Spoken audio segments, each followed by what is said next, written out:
Welcome to the Football Terrace. I hope you're all having a wonderful, wonderful day. Got a bit of Arsenal news to chat and talk about now. Kieran Tierney. Now, we will put out it from the beginning. This is pure media speculation, but we want to jump into it. We want to talk about it in more detail with you.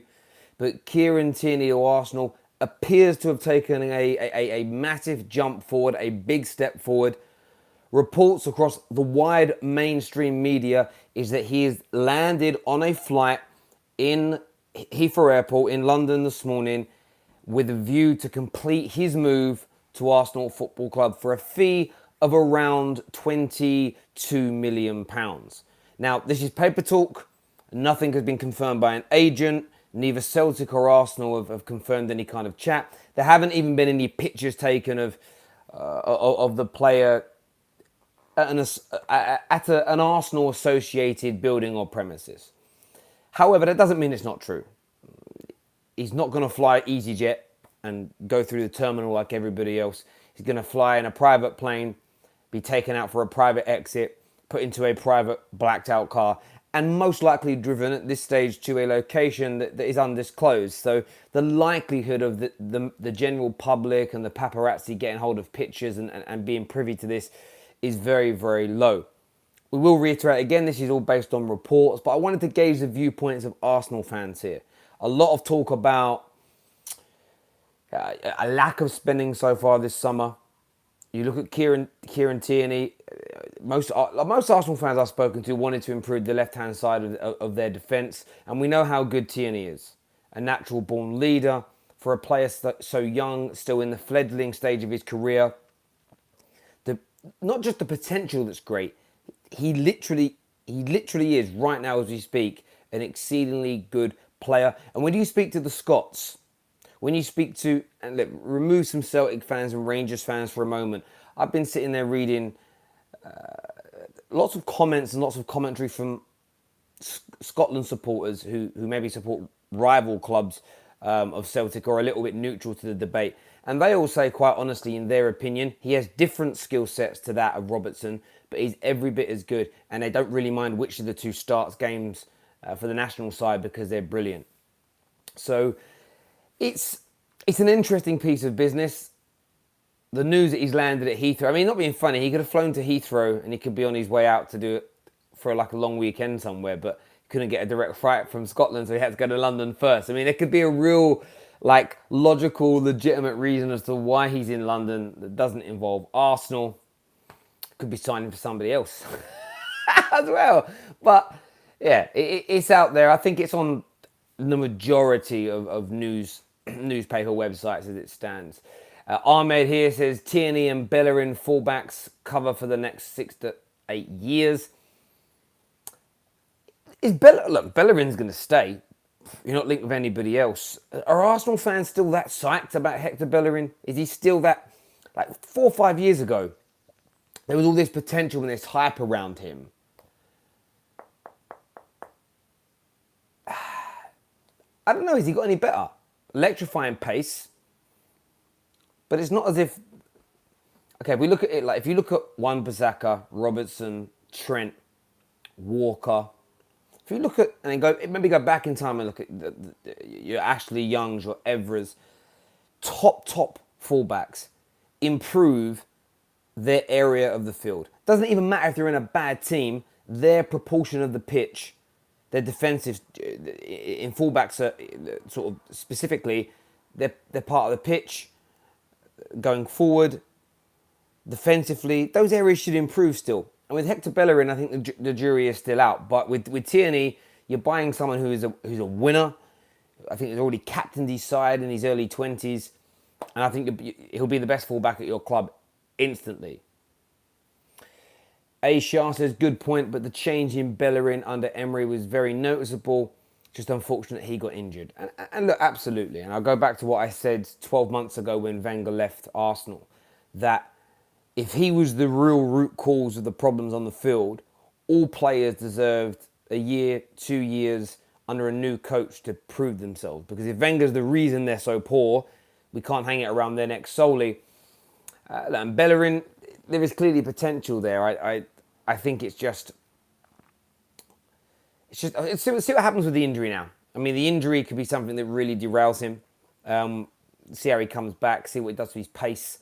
But I think defensively there are still some massive improvements that are needed. But I'm not attacking the player. We know he's a good player. We know he's talented. If he is in London, that don't mean he's signing for Arsenal, is what Robert Smith just said. Robert, I said the same thing. I said the same thing a few moments ago before your comment.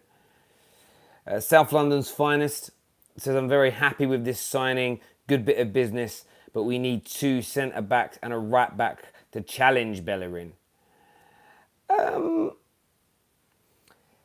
Maybe you do need those positions. Have Arsenal got the money? That's the big question. It's about money. Do you truly have the funds?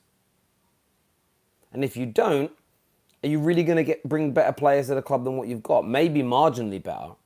But is there much point of wasting money for marginal improvement? Maybe you think there is. We have 100 million. Okay, 100 million pound. That's still not enough to get Zaha, Tierney, 2 centre-backs and a bit of right-back cover, is it? You're going to have to, like I've said all along, you're going to have to sell people. James here says Celtic have already signed a new left-back, so it's happening. Wilson here says surely Arsenal have more than 40 million to spend on players. I reckon they do. But think about it this way. What a wonderful tactic from Arsenal to sell the story to the media that they only have 40, 45 million. Meaning, if Arsenal are interested in one of your players, yes, you're still going to try and squeeze as much money as possible, but you're not going to push the paupers too far, are you? It isn't like when Ed Woodward said that Man United could do things in the transfer market that nobody else could. That means you've got big money. You've got big money, I'm pushing the price up further because I know you can afford it. A comment here from Adrian says, but Celtic have also sold their cover for Tierney as well. So, yeah, so they've bought somebody and they've sold somebody. They need to buy somebody else. Yeah, it's a crazy one. Ozil extension is the most important, is what Nightbot has said. A comment here says, both great, Wan-Bissaka and Tierney, but Tierney is still a level up. How is it that every season it's only Arsenal's budget that's known? Well, that's not true. I mean, most of the big clubs, you see headlines normally in around March to April that say Joe Bloggs will be given a £200 million war chest next summer. It happens to all clubs. It's not just Arsenal's that gets published and discussed and spoken about. So I disagree with that. Wilson here says Tierney would be a very solid signing for Arsenal. Tierney is in London to meet a specialist for his injury, not Arsenal, is what Big Joe has said. That would be brilliant if it was true. Can you imagine if that was true? Yeah, I am in London, but I'm just here to see a doctor. I don't know all this chat about what all this chat about Arsenal is about. So I said there could be a logical reason for him being here. Terry, a video on Rodri later. Maybe tomorrow. I'm meeting some boys in London. We're going to do some live streams, so we might try and get one done then for you. Terry, what's your thoughts on Maguire and his price tag? Supply and demand. Man United need a very good centre-back. Maguire is one of the best out there. Leicester don't want to sell, nor do they need to sell. They're in the driving seat here. They're going to push it as long and as hard as they can. I think that United might end up having to pay 75, 80 million for him. I don't think it's a surprise that in the last 2 days, links of other clubs coming in from Maguire has risen its head again. That's Leicester for me, trying to push Man United quickly to increase the bid. Because if Leicester can bring in the 80 million, it looks like they're going to sign a James Tarkowski from Burnley. And if they do that, what they're going to get him for 30 million. So they're going to make themselves £50 million profit there. They don't want to use him, but there we go. Nosy Parker says Maguire is average. Not in my opinion. I don't think he's average at all. He gets a lot of stick and he gets a lot of people underrate him because his name is Harry Maguire and because he's English and hasn't been at a big club yet. And the facts of the matter remain that he has been very good and very consistent for the last 3 years. He's been tremendous in an England shirt. So the sky's the limit, and this will be the next test for him to go and play for an elite level football club, to start off with in the Europa League, but with much bigger expectation around his neck, huge media scrutiny, rivals, and your own fans alike judging you on a higher level than you've ever been judged before. The microscope is huge.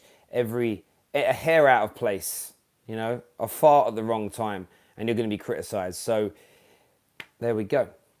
Dunk would be a good signing. Maybe. Terry, what's your thoughts on Arsenal's link to Nabil Fekir? Again, you've got to sell someone first. There might be 100. I just don't see how you afford it. I don't see you spending 50, 60 million pounds on a player who plays in the same position as Mkhitaryan, same position as Ozil. Maybe he's the Aaron Ramsey replacement. He's going to want big salary. It's not inconceivable. Arsenal have the pulling power to sign a Nabil Fekir. But it's all about whether they have the money to do it. Comment from Mohammed says, Jurek over Fekir and he's cheaper. Absolutely, he is. I think, I'm surprised that more clubs haven't looked at him. I mean, £30 million is relatively cheap in the current climate. Just depends what people have seen within him, though, doesn't it? Because although he had a great season, I do believe there are little nuances within players that professional scouts and elite level managers and coaches see that the general public and the fans of sport don't. And you know what's really interesting? I watch boxing. I'm like a casual boxing fan. I watch all the big events that are on Box Office and the big fights. Occasionally put it on. I'm not like an avid fan that watches all levels of it. So when I watch a sport like that, or even when I watch football, which I would say I'm more than a casual fan of, when I listen to the pros break down set pieces, they break down defensive setups, when I hear Higginbotham, Neville, Alex Scott, when I hear them break down football, I sit there often and think, oh yeah, I'm dumb, I'm dumb when it comes to football. They put something new into my mind and give me a new way of looking at things, and I've learned something new. If that's just pundits doing it, can you imagine the intricacies of a scouting report on a player? So often when we all sit there and say, and I'm not saying this is the issue with any individual player, but this is a logical thought process when people say, why isn't so-and-so coming? Well, maybe there are just elements of that player, elements of that individual that the scouts aren't happy with. They feel there could be a problem. So there we go. Rhodes O'Brien says, Dunk, Tarkowski, Sol Bamba, Shane Duffy and Ben Mead would be good, cheap fixes. For whom? For Arsenal? Yeah, I would say most of those players are better than Mustafi. So I said, but Opta stats are enough to know that Ozil is the greatest. Yeah. Yep, that's it. Fekir's chocolate knee won't cut it in the Premier League. The full season, it's too physical. Harry Jones here just says Johnny Evans with a question mark. Yeah, look, I think Johnny Evans is a top player. I was frustrated that Man United let him go because he's certainly better than Jones and Rojo. He's had a good couple of years away. The difficulty of signing him is that if Maguire's looking to leave, I don't see Leicester letting in another top player go. Someone said, is Johnny Evans still playing? Where have you clearly don't watch Premier League football if you don't know that Johnny Evans is still playing. And this is the thing that you clearly don't. How could you not know that Johnny Evans is still active? Johnny Evans is good, but not top 4. Yeah, Noz, Arsenal. Sorry, I shouldn't say that. Arsenal are aspiring to have to buy top 4. I get that. I was being a little bit facetious. I'm sorry. Yeah, there we go. Do you think Saliba will be a good signing? He could be. Bags of potential. You never quite know, though, do you? When Chris Smalling signed for Man United, when Francis Jeffers signed for Arsenal, they were tipped to go on and be top players. Doesn't always happen. If you If the Gunners get Tierney, Zaha, Fekir, I'm sure they will do better than last season. Do you know what? If Arsenal do sign those players and have no major casualties elsewhere in terms of players leaving, they'll be up. There's an opportunity for them to have a barnstorming season, a fantastic season. So watch this space. Listen, we'll be back later on today with more content for you. Take care of yourselves. God bless, and I'll see you all again soon. Bye-bye.